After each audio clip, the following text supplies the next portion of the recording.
Hi friends, welcome to ராசாத்தி சமையல் and tips. இன்னைக்கு பார்த்தீங்கன்னா நம்ம சேனலில் ரொம்பவே சூப்பரான கிச்சனுக்கு ரொம்ப தேவையான யூஸ்ஃபுல்லான கிச்சன் டிப்ஸ் மட்டும்தான் இன்றைக்கி நம்ம பார்க்க போகிறோம் ஃப்ரெண்ட்ஸ். வாங்க வீடியோக்குள்ளே போகலாம்.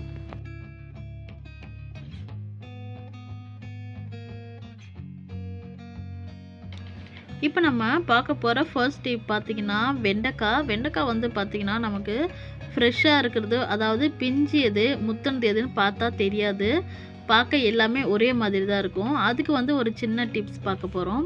வெண்டைக்காவோட காம்பு பார்த்திங்கன்னா அந்த எண்டில் இருக்கிற நுனியை இப்படி நம்ம வளைச்சோன்னு பார்த்திங்கன்னா ஈஸியாக அது இந்த மாதிரி உடையணும் ஃப்ரெண்ட்ஸ். இந்த மாதிரி உடஞ்சிச்சு அப்படின்னா உங்களுக்கு வந்து வெண்டைக்காய் ஃப்ரெஷ்ஷாக இருக்குது, இது வந்து இன்னும் 2-3 நாள் கூட நம்ம வச்சு சமைக்கலாம். ஆனால் அது இல்லாமல் உடைக்கும் போது பார்த்திங்கன்னா உங்களுக்கு உடையாமல் ஒரு மாதிரி முறிஞ்ச மாதிரி நின்றுடும். அந்த மாதிரி இருக்கிறது வந்து பார்த்திங்கன்னா முத்தி போனது. இது எல்லாமே பார்த்திங்கன்னா இப்போ நான் காட்டுற எல்லா வெண்டைக்காயுமே பார்த்திங்கன்னா உங்களுக்கு வந்து ரொம்பவே ஃப்ரெஷ்ஷாக இருக்குது. அதே சமயத்தில் பார்க்க பெருசாக இருந்தாலும் அது வந்து பிஞ்சான வெண்டைக்காய் தான் ஃப்ரெண்ட்ஸ், முத்தி போனது இல்லை. கண்டிப்பாக இந்த மெத்தடை யூஸ் பண்ணி நீங்கள் வெண்டைக்காய் வாங்கி பார்த்தீங்க அப்படின்னா உங்களுக்கு வந்து வெண்டைக்காய் ரொம்ப நாளைக்கு நம்ம எடுத்து வச்சு யூஸ் பண்ணிக்கலாம். அடுத்ததாக பார்த்திங்கன்னா நம்ம வந்து வெண்டைக்காயை வாங்கிட்டு வந்ததுமே மேல் காம்பையும் அதோட கீழ்காம்பையும் ரெண்டையுமே கட் பண்ணிவிட்டு நம்ம ஒரு பாக்ஸில் போட்டு எடுத்து வச்சோன்னு பார்த்திங்கன்னா உங்களுக்கு ஒரு வெண்டைக்காய் ரொம்ப நாளைக்கு ஃப்ரெஷ்ஷாக இருக்கும். நம்ம எப்போ வேணாலும் எடுத்து வச்சு சமைச்சிக்கலாம். இப்போது நெக்ஸ்ட் டிப் வந்து பார்த்திங்கன்னா நம்ம வந்து கத்திரிக்காய் வந்து பெரும்பாலும் கொஞ்சம் பேருக்கு பிடிக்கிறது இல்லை. ஆனால் அதை வந்து பார்த்திங்கன்னா இந்த மெத்தடில் நீங்கள் செஞ்சு கொடுத்தீங்கன்னு பார்த்திங்கன்னா சின்ன பசங்கள்லேருந்து பெரியவங்க வரைக்குமே உங்களுக்கு நல்லா விரும்பி சாப்பிடுவாங்க. நீங்கள் கத்திரிக்காய் பொரியல் எதனா பண்ணுறீங்க அப்படின்னா இந்த மாதிரி கத்திரிக்காயை நல்லா சிம்மில் வச்சு நீங்கள் வதக்கி விட்டுட்டு இதில் வந்து கொஞ்சமாக வேர்க்கடலை எடுத்துக்கோங்க. வேர்க்கடலை எடுத்து நல்லா நம்ம அதை வறுத்துடணும். அதாவது நம்ம சட்னிக்கு எந்த பதத்துக்கு நம்ம வறுப்போமோ அந்த பதத்துக்கு வேர்க்கடலையை இந்த மாதிரி நீங்கள் வறுத்து எடுத்துக்கோங்க. ஒரு 2 இல்லை 3 டேபிள் ஸ்பூன் அளவுக்கு வேர்க்கடலை போதும். இந்த மாதிரி வேர்க்கடலையை எடுத்துட்டு அதில் வந்து பார்த்திங்கன்னா 2 இல்லை 3 பூண்டு சேர்த்துக்கோங்க. பூண்டு சேர்த்துட்டு அதில் ஒரு காஞ்ச மிளகாய் சேர்த்துட்டு அதை மிக்சியில் நல்லா பொடிச்சு எடுத்துகிட்டு வந்துடுங்க. மிக்சியில் பொடித்த அந்த பொடியை வந்து பார்த்திங்கன்னா இந்த மாதிரி கத்திரிக்காய் வெந்ததுக்கு அடுத்து நீங்கள் அந்த பவுடர் அதில் சேர்த்துட்டிங்கன்னு பார்த்திங்கன்னா உங்களுக்கு வந்து கத்திரிக்காய் பொரியல் ரொம்பவே டேஸ்ட்டாக இருக்கும் ஃப்ரெண்ட்ஸ். இதை வந்து பார்த்திங்கன்னா சாம்பார் சாதம், ரசம் சாதம், தயிர் சாதம் எது கூட வேணாலும் வச்சு சாப்பிடலாம். சாப்பிட்றதுக்கே அவ்வளோ டேஸ்ட்டாக இருக்கும். கண்டிப்பாக நீங்கள் இந்த மெத்தடில் கத்திரிக்காய் பொரியல் ஒரு தடவை பண்ணி பாருங்கள். சாப்பிடாதவங்க கூட கண்டிப்பாக இந்த பொரியலை விரும்பி சாப்பிடுவாங்க. அதனால் இந்த டிப்ஸ் கண்டிப்பாக ஃபாலோ பண்ணி பாருங்கள்.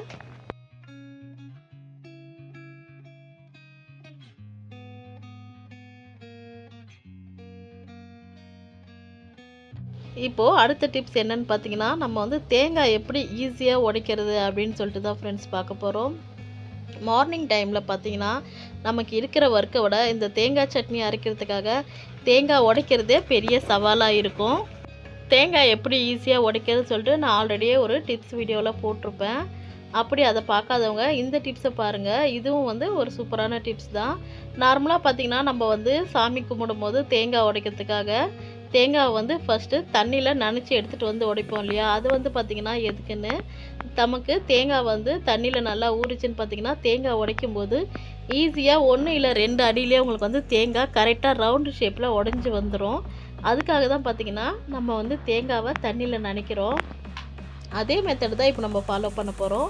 இந்த மாதிரி தேங்காய் எடுத்து நம்ம ஒரு பாத்திரத்தில் தண்ணி சேர்த்துட்டு அதில் தேங்காய் மூழ்கிற அளவுக்கு வச்சுட்டு ஒரு 5 நிமிஷம் கழித்து எடுத்து நீங்கள் உடைச்சிங்க அப்படின்னு பார்த்தீங்கன்னா உங்களுக்கு வந்து தேங்காய் ரொம்பவே ஈஸியாக அழகாக 2ஆக உடைச்சி வந்துடும் ஃப்ரெண்ட்ஸ். இதுக்காக நம்ம ரொம்ப சிரமப்பட வேண்டியது இருக்காது. கண்டிப்பாக இந்த டிப்ஸை ஃபாலோ பண்ணி பாருங்கள், உங்களுக்கு ரொம்பவே யூஸ்ஃபுல்லாக இருக்கும். மார்னிங் டைமில் தேங்காயை சட்டுன்னு நம்ம உடைச்சிடலாம். அடுத்ததாக இப்போ நம்ம பார்க்க போகிற டிப்ஸ் பார்த்திங்கன்னா ரொம்பவே யூஸ்ஃபுல்லான டிப்ஸ் ஃப்ரெண்ட்ஸ். இது வந்து என்னாச்சுன்னு பார்த்தீங்கன்னா எனக்கு வந்து கையில் வந்து நான் வந்து மோர் மிளகா வறுக்கும்போது அது மிளகா வெடித்து எண்ணெய் தெரித்து கையெல்லாம் அப்படியே பட்டுருச்சு. ஸோ அந்த மாதிரி டைமில் நமக்கு இதுதான்ட்டு இல்லை, பூரி பொரிக்கும் போதோ இல்லை வேறு ஏதாவது வறுக்கும்போது கூட நமக்கு வந்து எண்ணெய் தெறிக்க வாய்ப்பு இருக்குது. அந்த மாதிரி எண்ணெய் பட்டுடுச்சு அப்படின்னா நம்ம என்ன பண்ணலான்னு பார்த்தீங்கன்னா கண்டிப்பாக எல்லார் வீட்லேயுமே இட்லி மாவு கண்டிப்பாக இருக்கும் ஃப்ரெண்ட்ஸ். அவசரத்துக்கு நீங்கள் வேறு எதையுமே தேட வேண்டாம். இட்லி தோசை மாவு வீட்டில் இருந்துச்சுன்னா அதை எடுத்து அப்படியே நீங்கள் மேலே அப்ளை பண்ணிட்டீங்கன்னா உங்களுக்கு வந்து கொப்பளம் வந்து கிளம்பாது ஃப்ரெண்ட்ஸ். நமக்கு வந்து கொப்பளம் கிளம்பிச்சுன்னா அது ரொம்பவே தொல்லையாக இருக்கும். ஏன்னா கொப்பளம் உடஞ்சி அதுக்கு அடுத்து அந்த புண்ணு வந்து நம்ம ரொம்ப பத்திரமா பார்த்துக்க வேண்டியது இருக்கும். ஆனால் கொப்பளம் கிளம்பாமல் இருக்கணும் அப்படின்னு நினச்சிங்கன்னா நீங்கள் வந்து இட்லி தோசை மாவு எடுத்து மேலே அப்ளை பண்ணிக்கோங்க. அந்த மாதிரி நம்ம அப்ளை பண்ணிட்டோன்னு பார்த்தீங்கன்னா உங்களுக்கு வந்து கொப்பளம் கிளம்பாது.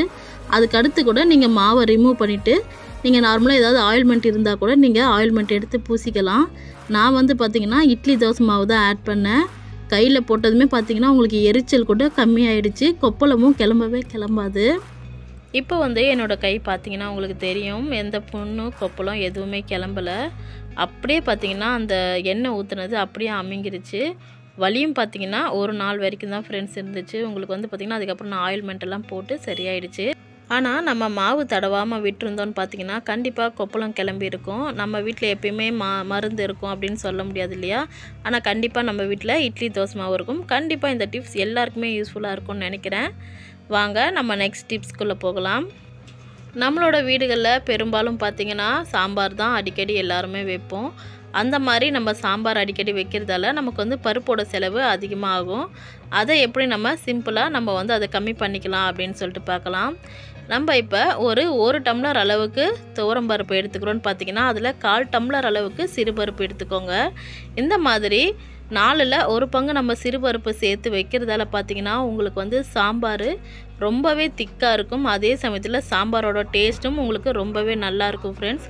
கண்டிப்பாக நீங்கள் அடுத்த தடவை சாம்பார் செய்யும்போது இந்த மாதிரி துவரம் பருப்பு 1 கப்பும் 1/4 கப்பு சிறுபருப்பும் சேர்த்து வச்சு பாருங்கள். உங்களுக்கு கண்டிப்பாக பருப்போட செலவும் குறையும். உங்களுக்கு அதே சமயத்தில் பார்த்திங்கன்னா சாம்பாரோட டேஸ்ட்டும் உங்களுக்கு நல்லாயிருக்கும். கண்டிப்பாக இந்த மெத்தடில் நீங்கள் சாம்பார் ஒரு தடவை வச்சு பார்த்துட்டு எப்படி இருந்துச்சுன்னு சொல்லி மறக்காமல் கமெண்ட்ஸில் சொல்லுங்கள். நம்மளோட பெரும்பாலான வீட்டில் மார்னிங் டைமில் பார்த்திங்கன்னா எப்போவுமே இட்லி தான் நம்ம அடிக்கடி செய்வோம். இட்லி எப்படி சாஃப்டாக செய்கிறதுன்னு ஒரு பிரச்சனை இருந்தாலும் அதே சமயம் அந்த இட்லி எப்படி வெள்ளையாக வர்றது அப்படின்றது நிறைய பேருக்கு ரொம்பவே அது ஒரு டென்ஷனான வேலை தான் ஃப்ரெண்ட்ஸ். அதுக்கு தான் பார்த்திங்கன்னா நான் வந்து யூஸ் பண்ணுற டிப்ஸை தான் இப்போ நான் உங்கள் கூட ஷேர் பண்ணுறேன். நான் வந்து பார்த்திங்கன்னா இட்லி தோசை மாவு அரைச்சி அதை பேக்கெட் பண்ணி நான் வீட்டில் வச்சு சேல் பண்ணிகிட்ருக்கேன். அதுக்கு நான் எந்த மாதிரியான டிப்ஸ் யூஸ் பண்ணி என்னோடய இட்லி தோசை மாவு வெள்ளையாக வர்ற மாதிரி வச்சுருக்கேன் அப்படின்னு சொல்லிட்டு தான் இப்போ நம்ம பார்க்க போகிறோம். நான் வந்து பார்த்திங்கன்னா அரிசியை ஊற வச்சு கழுவும்போது அது கூட பார்த்திங்கன்னா நான் வந்து ஒரு டீஸ்பூன்லேருந்து 2 டீஸ்பூன் வரைக்கும் பார்த்திங்கன்னா கல் உப்பு சேர்த்துக்குவோம் ஃப்ரெண்ட்ஸ். இந்த மாதிரி கல் உப்பை சேர்த்துட்டு இப்படி நம்ம அலசி எடுத்தோம் அப்படின்னு பார்த்திங்கன்னா உங்களுக்கு அரிசி உளுந்தில் இருக்கிற உங்களோட அந்த கலரான தண்ணியெலாம் பார்த்திங்கன்னா நல்லா உங்களுக்கு அதில் அரிசியிலேருந்து வெளியே வந்துடும். இந்த மாதிரி ஒரு 2-3 தடவை நல்லா வடித்து எடுத்துட்டோன்னு பார்த்திங்கன்னா உங்களுக்கு வந்து அடுத்து நம்ம இதை மாவாக அரைச்சி இட்லி செய்யும்போது உங்களுக்கு இட்லி வந்து ரொம்பவே வெள்ளையாக வரும். இது வந்து பார்த்திங்கன்னா நான் ரொம்ப நாளாக யூஸ் பண்ணிகிட்ருக்க டிப்ஸு தான். கண்டிப்பாக இந்த டிப்ஸை நீங்கள் வீட்டில் அரைக்கும் போதும் யூஸ் பண்ணி பாருங்கள். உங்களுக்கு வந்து இட்லி ரொம்பவே சாஃப்டாகவும் அதே சமயம் இட்லி வந்து நல்லா வெள்ளையாகவும் உங்களுக்கு கண்டிப்பாக வரும். அதனால் நெக்ஸ்ட் டைம் நீங்கள் அரிசி ஊற போடுறீங்க அப்படின்னா அதில் கண்டிப்பாக கொஞ்சமாக கல் உப்பு சேர்த்து ஊற வச்சு அலசிட்டு நீங்கள் மாவு அரைச்சி பாருங்கள். உங்களுக்கு உங்களோட இட்லி ரொம்பவே வெள்ளையாக வரும் ஃப்ரெண்ட்ஸ். இந்த வீடியோ உங்களுக்கு பிடிச்சிருதுன்னா மறக்காமல் ஒரு லைக் பண்ணுங்கள், சப்ஸ்கிரைப் பண்ணுங்கள். தேங்க்ஸ் ஃபார் வாட்சிங்.